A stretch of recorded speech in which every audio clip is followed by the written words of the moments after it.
Another episode of the LaWanda Morris Show YouTube short. Now, on today's show, I'm going to be discussing one of the latest things that's been coming out of the Trump administration, and it has to do with the Department of Education. Now, we've all been hearing the stories that the Trump administration's plans are to shut down the Department of Education.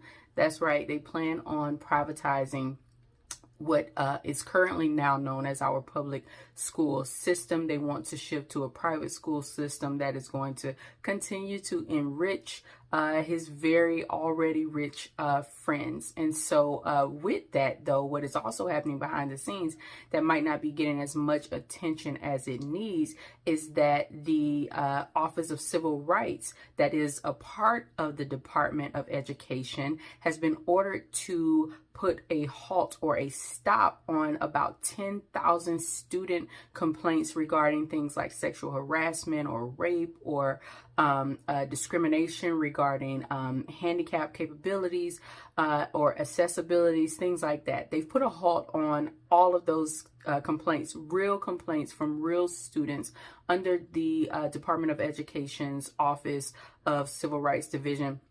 They've halted all those cases and set them to the side so that they can open about 20 or so cases, fewer than 100. I believe it's right around 20 cases focusing on things like discrimination against white people. Yeah, or which bathroom students can use.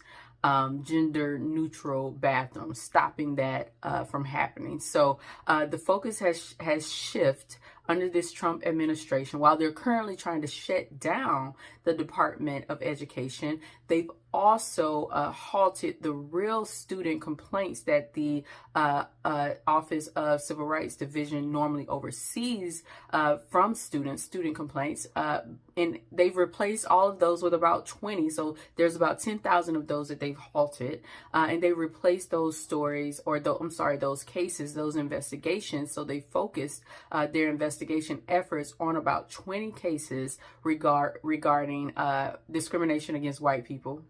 Thrown out any complaints if it was discrimination against black, brown, minority students. And they're only focusing on race discrimination against white students. And so it just bothers me at the highest level when people are still trying to defend this administration, Donald Trump, Elon Musk, and all of their efforts by saying, oh, they're not racist. Oh, this isn't about race. But yet and still they're making this move, these types of moves that tell us all that it is all about race.